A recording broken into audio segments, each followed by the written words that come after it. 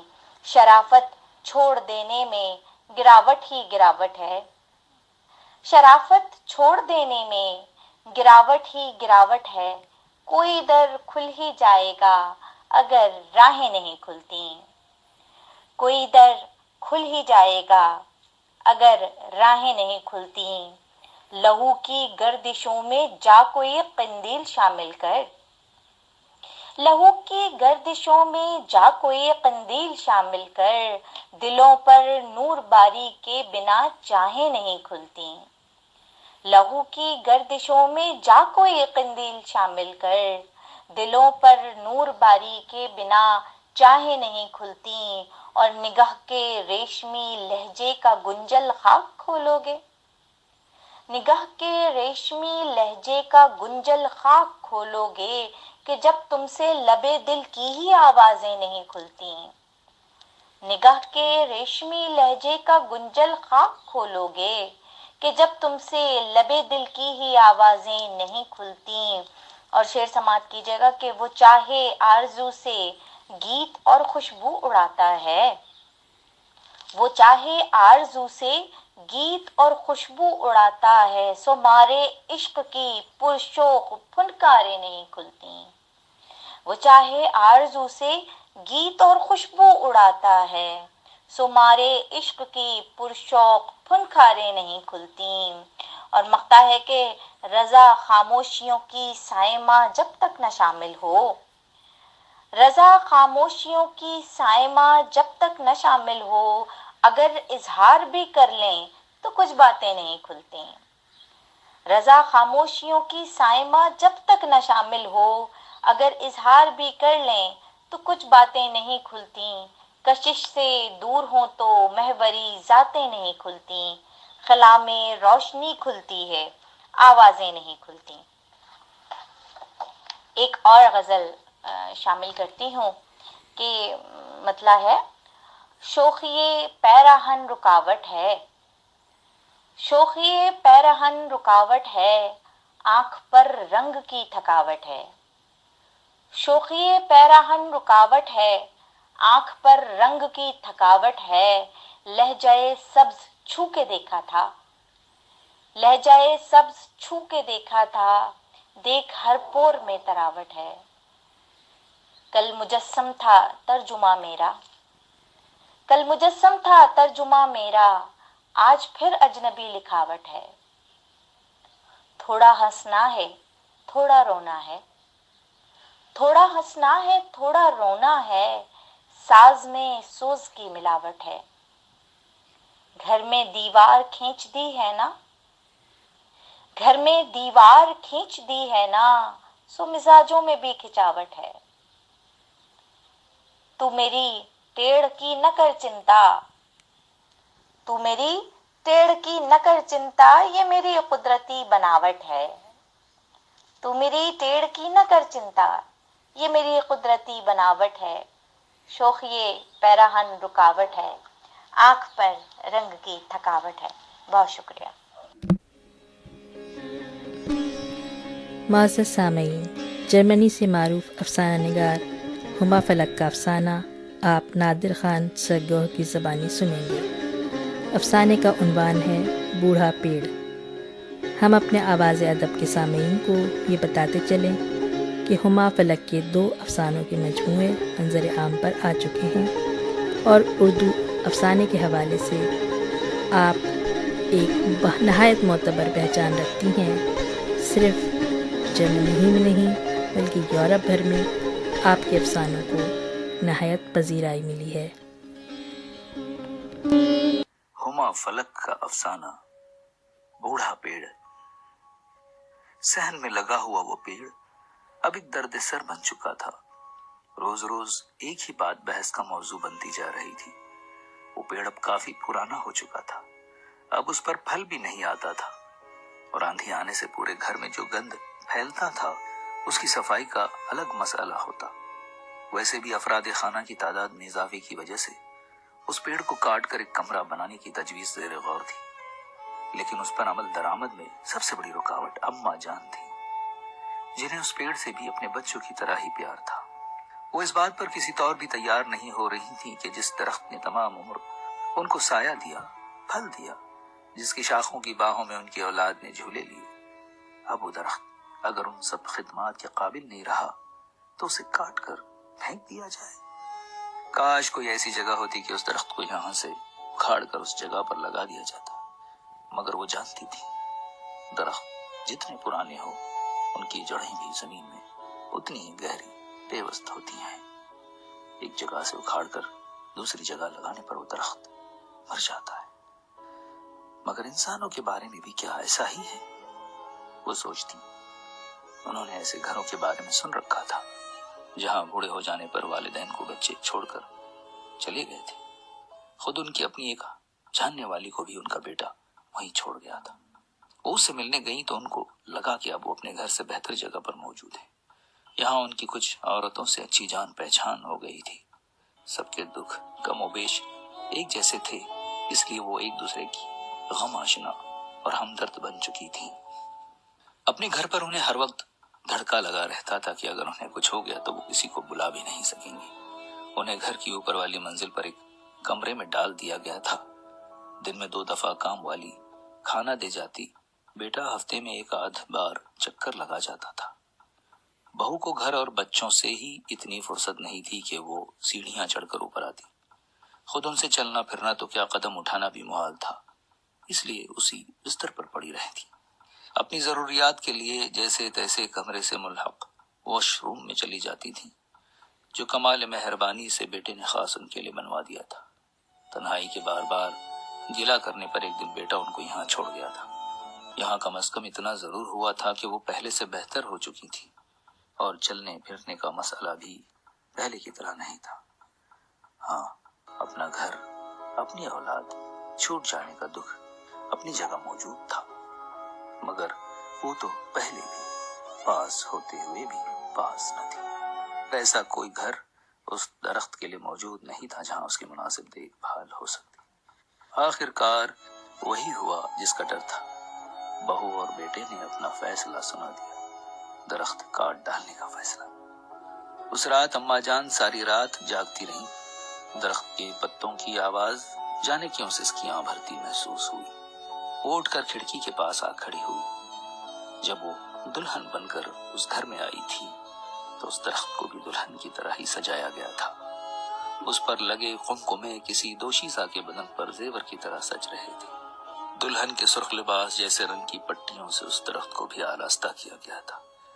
شادی کی اگلی صبح اپنی کھڑکی سے جب انہوں نے جھانکا تھا تو وہ درخت اپنی جیسی ہی دلہن لگا تھا۔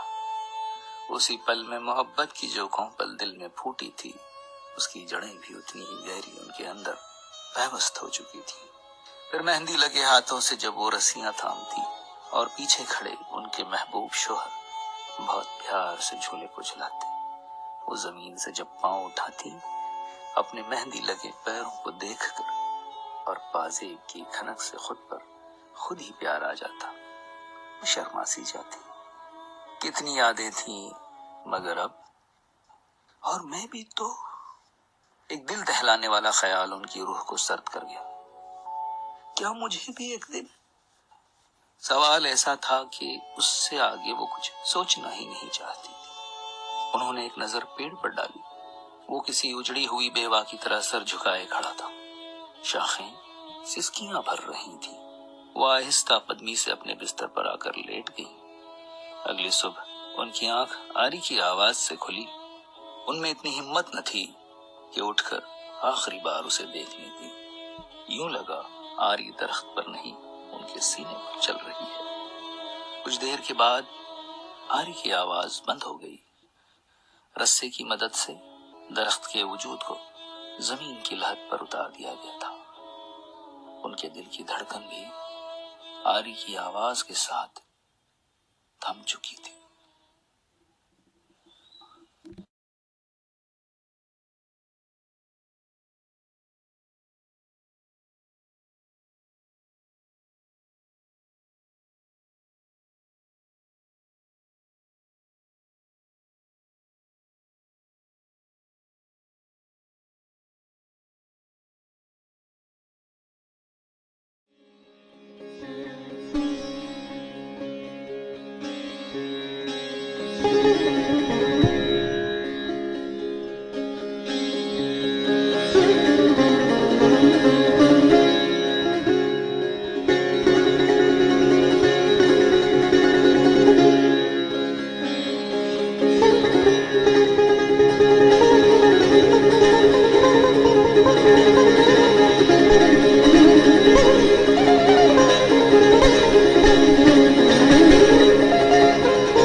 معزز سامعین، آواز ادب ریڈیو برلن جرمنی میں عالمی ادب کا ترجمان ہے۔ ہماری یہ خوش قسمتی ہے کہ جرمنی کی معروف شاعرہ فوزیہ مغل نے اپنا کلام ہمیں بھیجا ہے۔ فوزیہ مغل اردو افسانے اور شاعری کے حوالے سے جرمنی میں نہایت معتبر شناخت رکھتی ہیں۔ ان کے شعری مجموعے اور افسانوں کے مجموعے پر ہم نظر ڈال چکے ہیں۔ بہت خوبصورت کلام ہے ان کا، آپ بھی آج ان سے متعارف ہوں۔ آپ جرمنی میں اردو ادب کے حوالے سے نہایت متحرک ہیں اور انٹرنیٹ پر بھی کئی ادبی صفحات کی انچارج ہیں۔ آئیے سنتے ہیں فوزیہ مغل کی خوبصورت غزل، جسے گایا ہے اسلام آباد کے معروف گلوکار فراز علی نے۔